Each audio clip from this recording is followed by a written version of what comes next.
آج کام کچھ زیادہ ہے آمنہ، جس کی وجہ سے تھوڑا سا لیٹ ہو جاؤں گا۔ تم فکر مت کرنا۔ میں نے یہ کال اس لیے کی کہ میں ایک بہت بڑا فیصلہ کر چکا تھا۔ آج قبرستان میں جا کر راز فاش کر ڈالوں گا کہ آخر کون وہ بچہ ہے جو مسلسل روتا ہے۔ میں نے ایک بار اپنی موٹر سائیکل کو دیکھا اور قبرستان کی طرف بڑھنے لگا۔ داخل ہوتے ہی خوف نے مجھے بری طرح سے دبوچ لیا۔ قبروں کی اوڑ میں سوئے ہوئے دو کتے بھونکنے لگے۔ میرے تو خوف سے رونگٹے کھڑے ہو گئے۔ شاید مجھے آج پتہ چل گیا کہ لوگ خوف کس کو کہتے ہیں۔ خوف کیا چیز ہے میں آج جان چکا تھا۔ اندھیرے میں ہاتھ سجائی نہ دیتا تھا۔ پتہ نہیں کتنی قبروں سے ٹھوکریں کھاتا ہوا میں اس آواز کی طرف پہنچ گیا، لیکن مجھے ادھر تو کوئی بچہ وغیرہ نظر نہ آ رہا تھا۔ میرا خوف اور ڈر کی وجہ سے سر چکرا رہا تھا، کیونکہ یہ آوازیں کہیں اور سے نہیں بلکہ ایک قبر سے آ رہی تھیں۔ میں حیرانگی سے پورے قبرستان کا جائزہ لینے لگا۔ میرے دانت سردی سے بج رہے تھے بلکہ خوف سے بے ترتیب ہو رہے تھے۔ اب میں نے سوچا کیوں نہ قبر کھودی جائے اور دیکھا جائے اس میں کون بچہ ہے۔ قبر کے اندر تو ہمیشہ مرا ہوا انسان ہی ہو سکتا ہے جو نہ بول سکتا ہے اور نہ ہی چل پھر سکتا ہے۔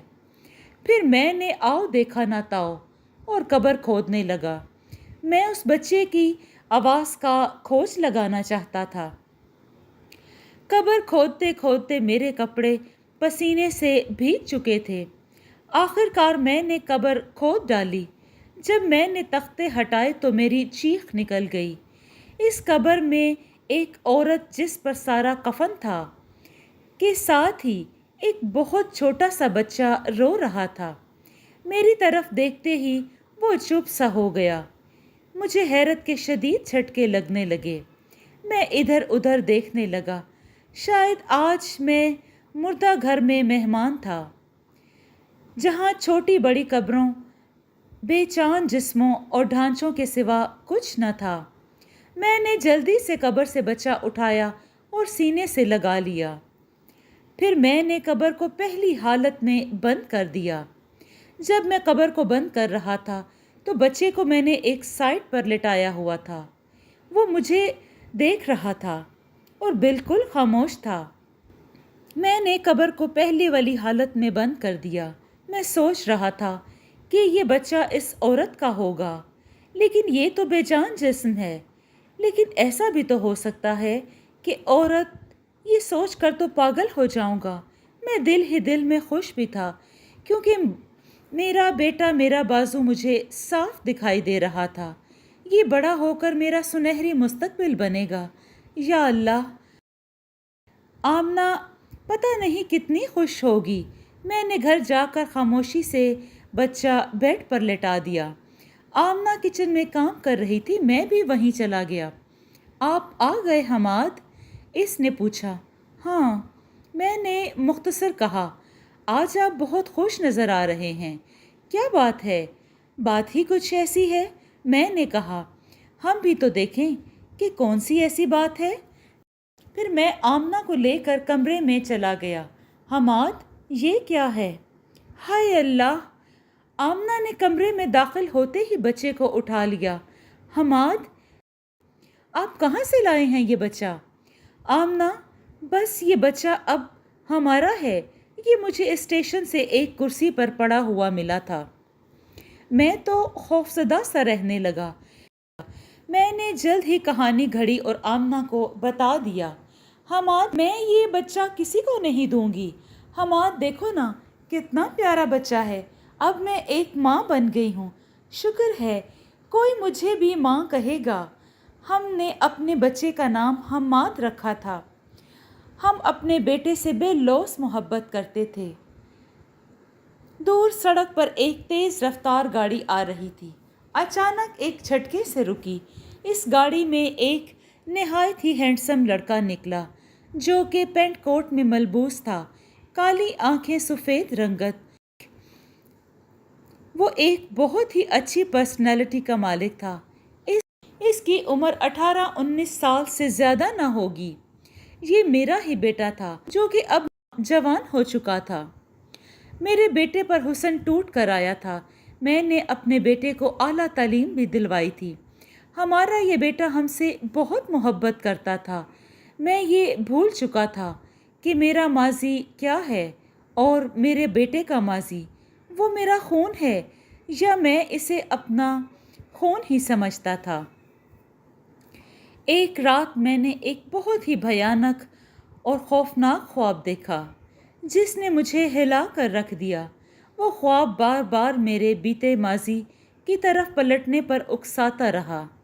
میں نے دیکھا علی رات کو بستر سے اٹھا ہے اور قبرستان کی طرف چل پڑا ہے۔ میں بھی آہستہ آہستہ اس کے پیچھے چلنے لگا۔ میں دیکھنا چاہتا تھا کہ علی کیا کرنا چاہتا ہے۔ وہ آخر اس جگہ آ پہنچا جہاں وہ قبر تھی جس قبر سے میں نے علی کو اٹھایا تھا۔ علی وہاں جا کر بیٹھ گیا اور قبر سے مخاطب ہونے لگا، ماں، تم نے مجھے اپنے سے علیحدہ کیوں کیا؟ ان لوگوں اور اس جہاں میں میرا بالکل بھی دل نہیں لگ رہا۔ اور پھر علی خاموش ہو گیا۔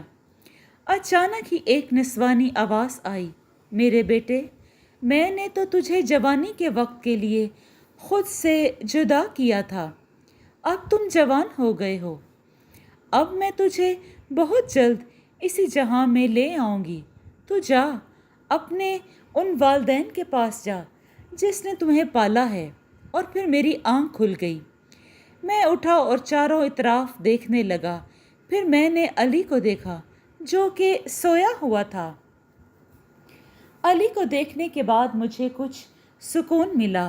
دوپہر میں نے اپنے کمرے میں علی کو بلایا اور پوچھا، بیٹا، تو اپنا باپ کسے سمجھتا ہے؟ میں نے کچھ نہ سوچا اور پوچھ لیا، ابو جان، آپ کا کیا مطلب ہے؟ میرا باپ کون ہے؟ میرے پیارے ابو جان تو آپ ہیں۔ میرا خیال ہے کہ آپ کی طبیعت ٹھیک نہیں ہے۔ چلیں آئیں، میں آپ کو کمرے میں چھوڑ کے آتا ہوں، آپ ریسٹ کریں ابو جان۔ پھر میرا بیٹا مجھے میرے اپنے کمرے میں لے گیا اور مجھ سے باتیں کرنے لگا۔ اسے کیا پتا تھا کہ میں بیمار نہیں ہوں بلکہ اس خواب کے بارے میں پریشان ہوں جو میں نے رات کو دیکھا تھا۔ کالج کی لائف میں ایک لڑکی علی سے محبت کر بیٹھی۔ وہ علی کو ایک حد تک پیار کرتی تھی۔ علی بھی دل ہی دل میں اسے چاہنے لگا تھا۔ میں نے آمنہ سے بات کی اور شادی کا سوچا۔ ہم اس لڑکی کو دیکھنے اس کے گھر گئے۔ وہ شریف گھر سے تعلق رکھتی تھی۔ وہ بچی یتیم تھی۔ وہ صرف 2 بہنیں تھیں اور اس کا ایک چھوٹا بھائی تھا۔ اس کا نام عریشہ تھا۔ ہمیں لڑکی عریشہ بہت پسند آئی۔ آخر کار ہم نے علی اور عریشہ کی شادی کر دی۔ وہ دونوں آپس میں بہت ہی خوش تھے۔ ایک رات پھر مجھے وہی خواب آیا۔ یہ خواب تھوڑا مختلف تھا۔ میں نے دیکھا کہ وہی قبر مجھے قبرستان آنے کو کہہ رہی تھی۔ جب میں وہاں گیا تو وہ قبر سے ایک آواز سنائی دی، اے بھولے ہوئے شخص، اب میرا بیٹا مجھے واپس کر دے ورنہ… میں جذباتی ہو کر بولا، ورنہ کیا کرے گا؟ وہ میرا بیٹا ہے، وہ کوئی مجھ سے نہیں چھین سکتا۔ میں اسے واپس نہیں کروں گا۔ اگر نہ کیا تو میں تیرا خاندان ایک ایک کر کے قبرستان میں پہنچا دوں گی۔ یہ اس قبر سے آنے والی اس عورت کی آواز تھی۔ اس خواب کے بعد میں بہت خوفزدہ سا رہنے لگا، لیکن میں نے بھی صاف انکار کر دیا۔ لے سکتی ہے تو لے لے، مجھ سے میرا بیٹا، میں اپنے بیٹے پر قربانی دے سکتا ہوں، لیکن مجھ سے کوئی میرا بیٹا جدا نہیں کر سکتا۔ پھر میں سوچتا کہ اگر سچ میں وہ قبر مجھ سے میرا بیٹا چھین لے گئی تو میں یہ بات سوچ کر پھر اور پریشان ہو جاتا۔ میرے گھر والے بھی مجھ سے میری پریشانی کی وجہ پوچھتے۔ میں بات کو گول مٹول کر دیتا اور کبھی ٹال دیتا۔ میری بیوی اور بہو کو کیا پتا کہ جس بیٹے کو ہم اپنا بیٹا سمجھتے ہیں وہ اصل میں ہمارا نہیں بلکہ ایک پرانی بوسیدہ قبر کا بیٹا ہے، یعنی میں نے اس کو وہاں سے اٹھایا تھا۔ آج مجھے تھوڑا سا پچھتاوا محسوس ہو رہا تھا کہ میں نے بیٹا کیوں اٹھایا۔ میں بھلا آخر بیٹا کیوں نہ اٹھاتا؟ میں اولاد جیسی نعمت سے پیاسا تھا، ویسا ہی جیسے ایک چھوٹا پودا ہوتا ہے، اگر اس کو پانی نہ دیا جائے تو وہ سوکھ کر مرجھا جاتا ہے۔ ہم بھی تو بچے کے بغیر مرجھا رہے تھے۔ میں نے اپنی سوچ کو رد کیا کہ اگر بچہ نہ اٹھاتا تو میں بھی اولاد کو ترستا ہوا مر جاتا، اور آمنہ بھی تڑپ تڑپ کر مر جاتی۔ وہ بھی ساری زندگی اولاد کے سکھ کو ترستی۔ میں یہ سب سوچ ہی رہا تھا کہ میں نے دیکھا کہ میرا بیٹا میرے سامنے کھڑا تھا اور مجھے گہری نظروں سے دیکھ رہا تھا۔ ابو جان، میں آپ کو ایک ہفتے سے دیکھ رہا ہوں کہ آپ پریشان سے ہیں۔ آخر کیا بات ہے؟ آپ نہ صحیح طرح سے کھاتے ہیں اور نہ ہی کسی سے بات چیت کرتے ہیں۔ بیٹا، کچھ نہیں، بس تھوڑا سا بخار تھا اور میں دوا لے کر آیا ہوں، کچھ دن میں ٹھیک ہو جاؤں گا۔ ابو جان، میں آپ کو ایک ہفتے سے دیکھ رہا ہوں کہ آپ بہت پریشان سے رہتے ہیں۔ آخر کیا بات ہے؟ آپ نہ صحیح طرح سے کھاتے ہیں اور نہ کسی سے بات چیت کرتے ہیں۔ کچھ نہیں، بس تھوڑا سا بخار ہے اور میں دوا لے کر آیا ہوں، کچھ دن میں ٹھیک ہو جاؤں گا، اور تم میرے بارے میں پریشان نہ ہوا کرو، میں نے اسے کہا۔ اچھا ابو، یہ سب چھوڑیں، ہم نے سوچا ہے کل ہم سب ہنی مون پر جائیں گے۔ بیٹا، آپ دونوں چلے جائیں، میں نے کہا۔ نہیں ابو جان، ہم سب مل کر جائیں گے، اس نے فیصلہ سنا دیا۔ صبح ہم نے مری جانے کا انتخاب کیا اور وہاں جا کر ایک ہوٹل میں ایک کمرہ بک کروایا۔ سارا دن گھومتے پھرتے گزر گیا۔ رات کو ہم نے سونے کی تیاری کی اور تھکاوٹ کی وجہ سے جلدی ہی سو گئے۔ رات کا نہ جانے کون سا پہر تھا جب میری آنکھ دروازے کی دستک سے کھل گئی۔ میں نے علی کو جگانا مناسب نہ سمجھا اور اٹھ کر خود ہی کھولنے چلا گیا۔ میں سمجھا کہ شاید ہوٹل کا کوئی ویٹر ہوگا، لیکن جب میں نے دروازہ کھولا تو خوف سے میری چیخ نکلتے رہ گئی۔ خوف سے میرے رونگٹے کھڑے ہو گئے۔ میں پسینے سے نہا رہا تھا۔ ایک بھیانک وجود میرے سامنے کھڑا تھا۔ یہ بتانا میرے لیے مشکل ہے کہ وہ انسان تھا یا کوئی جانور یا درندہ تھا یا کوئی ہوائی مخلوق، پتہ نہیں وہ کیا تھا۔ اس بھیانک وجود کا منہ صرف اور صرف مٹی تھا، جس میں بے شمار چھوٹے بڑے سوراخ تھے، جس سے بے تحاشا چھوٹے چھوٹے حشرات نکل رہے تھے۔ اس وجود کا جسم بتانے کے لیے میرے پاس الفاظ نہیں ہیں، مختصر یہ کہ وہ وجود بہت ہی بھیانک اور خوفناک تھا۔ کون ہو تم؟ بمشکل میرے منہ سے یہ جملہ نکلا۔ نادان شخص، میں وہی ہوں، قبر ہوں، جہاں سے تم نے میرے بچے کو اٹھایا، اور اب اپنا بچہ واپس لینے آئی ہوں۔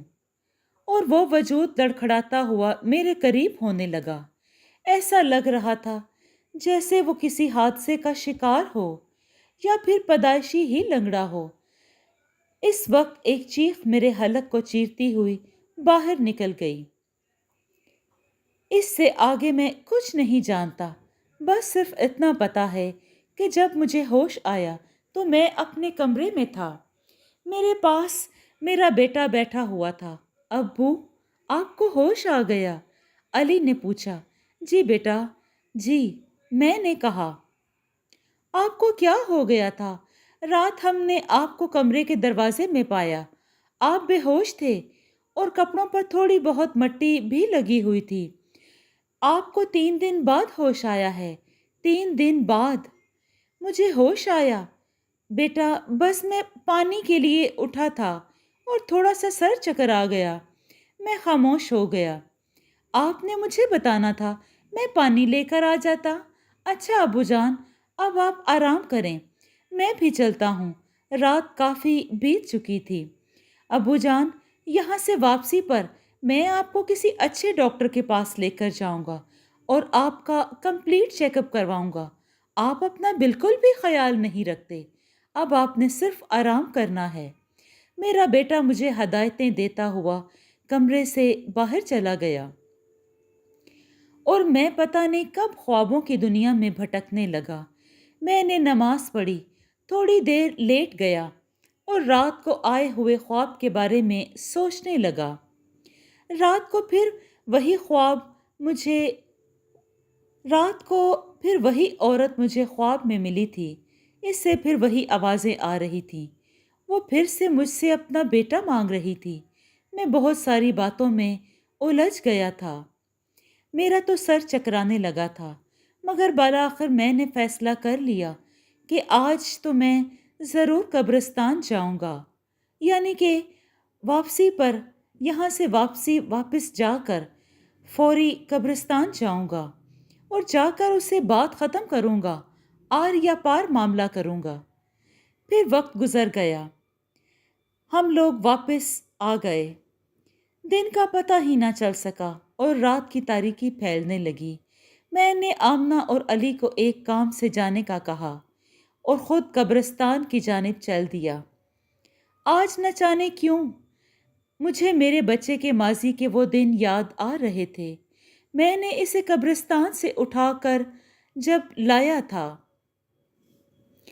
باتوں باتوں میں میرا سفر کا پتہ ہی نہ چلا اور میں وہ خوفناک قبرستان کے سامنے کھڑا تھا۔ میں نے چاروں جانب ایک بار دیکھا اور قبرستان کے اندر داخل ہو گیا اور یہ اطمینان کر لیا کہ کوئی اور نہیں ہے، تو قبرستان میں داخل ہو گیا۔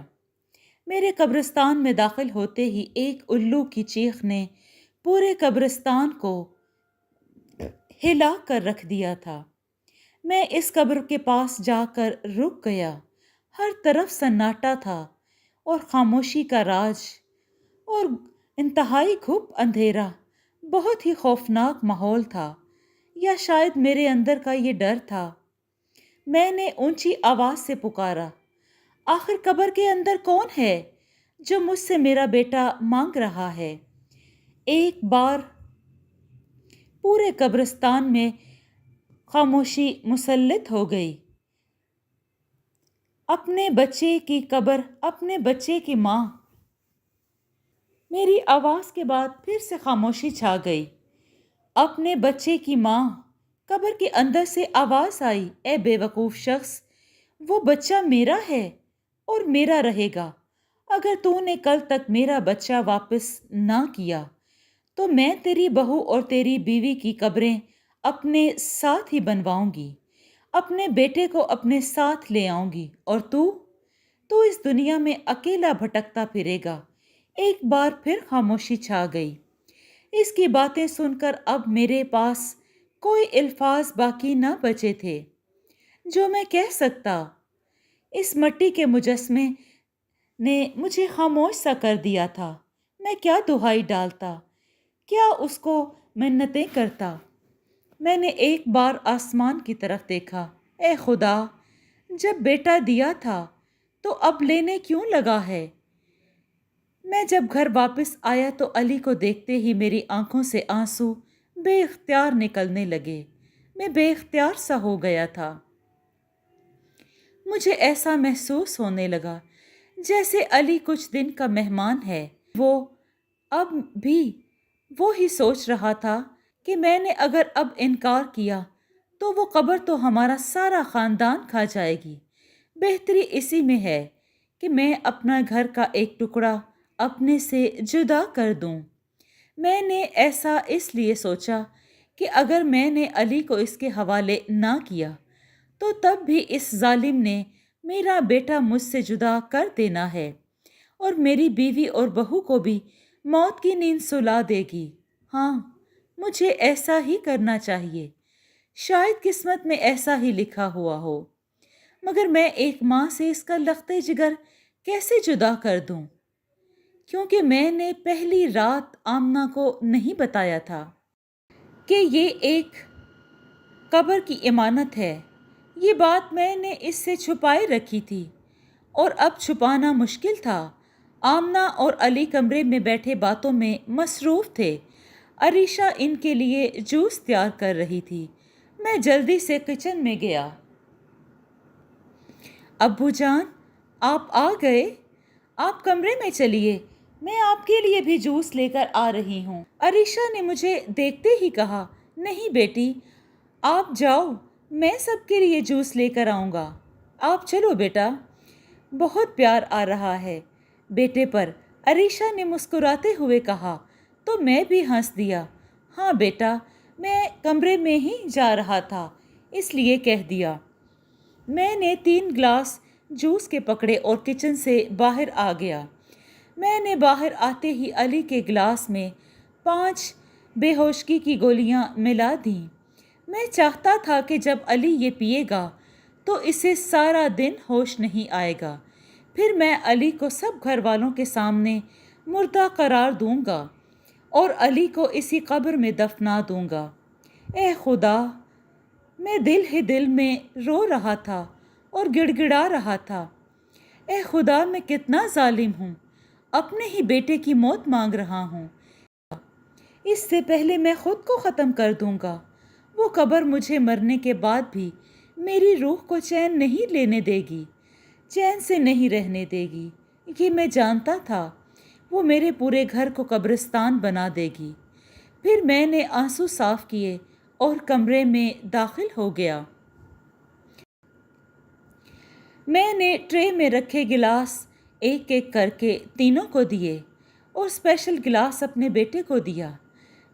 بیٹا مجھے دیکھ کر مسکرا رہا تھا اور خوش بھی ہو رہا تھا۔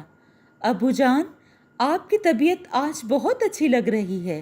مجھے لگتا ہے ڈاکٹر سے میٹنگ کے بعد جو دوائی آپ نے شروع کی ہے اس سے آپ کی طبیعت بہت اچھی ہو گئی ہے۔ میں نے مسکرا کر آنکھوں سے ہاں میں جواب دیا۔ میری بیوی بھی بہت خوش تھی۔ وہ تینوں خوش گپیوں میں مصروف تھے اور میں ان تینوں کے چہروں کا بغور جائزہ لے رہا تھا اور علی کا خاص طور پہ چہرہ دیکھ رہا تھا۔ میں اپنے بیٹے کے چہرے کو اپنی آنکھوں میں محفوظ کر لینا چاہتا تھا، اس کی مسکراہٹ کو، اس کی باتوں کو۔ اگلے دن ہمارے گھر میں قیامت کا سماں تھا۔ عریشہ تو جیسے اپنی ذات کو بھول چکی تھی اور آمنہ اپنے بیٹے کی جدائی میں ہی خدا سے جا ملی۔ میرے اوپر سکتہ طاری ہو گیا تھا۔ میں خوفزدہ ہو کر ادھر ادھر دیکھنے لگا۔ میری بھی آنکھوں سے ایک نہ رکنے والا آنسوؤں کا سلسلہ شروع ہو گیا تھا۔ میں جانتا تھا کہ میرا علی مرا نہیں ہے بلکہ بس بے ہوش ہوا ہے۔ ایک بار تو میں سب کو بتانے والا تھا کہ میرا بیٹا بے ہوش ہے، لیکن اب وقت سر سے گزر چکا تھا۔ آمنہ اس دنیا میں نہ رہی تھی۔ مجھ پر ایک عجیب سی کیفیت طاری تھی۔ اب مجھے احساس ہو رہا تھا کہ میں کیا کر بیٹھا ہوں۔ سب کچھ دیکھ رہا تھا لیکن خاموش تھا۔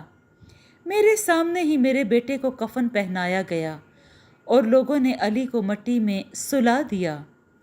میں سب کچھ دیکھ کے بھی کچھ نہ کر پا رہا تھا، جیسے مجھ پہ بھی ایک خاموش موت طاری ہو گئی ہو۔ پھر میری حالت پاگلوں جیسی ہو رہی تھی۔ میں زندہ رہ کر بھی زندہ نہ رہا تھا۔ اس رات میں قبرستان پہنچا اور تازی تازی اپنے بیٹے کی زندہ قبر کو کھودنے لگا۔ میں نے گھنٹوں علی کو سینے سے لگا کر روتا رہا۔ مردہ پرفیوم میرے سر کو بھاری کرنے لگا۔ تب بھی میں اپنے بیٹے کو چومتا رہا۔ پتہ نہیں کب تک میں اپنے بیٹے کو سینے سے لگائے سوتا رہا۔ خوف اب میرے جسم میں سرایت کر رہا تھا۔ میں آج 18 سال بعد پھر اس قبر کو کھودنے لگا۔ میں نے قبر کھود ڈالی۔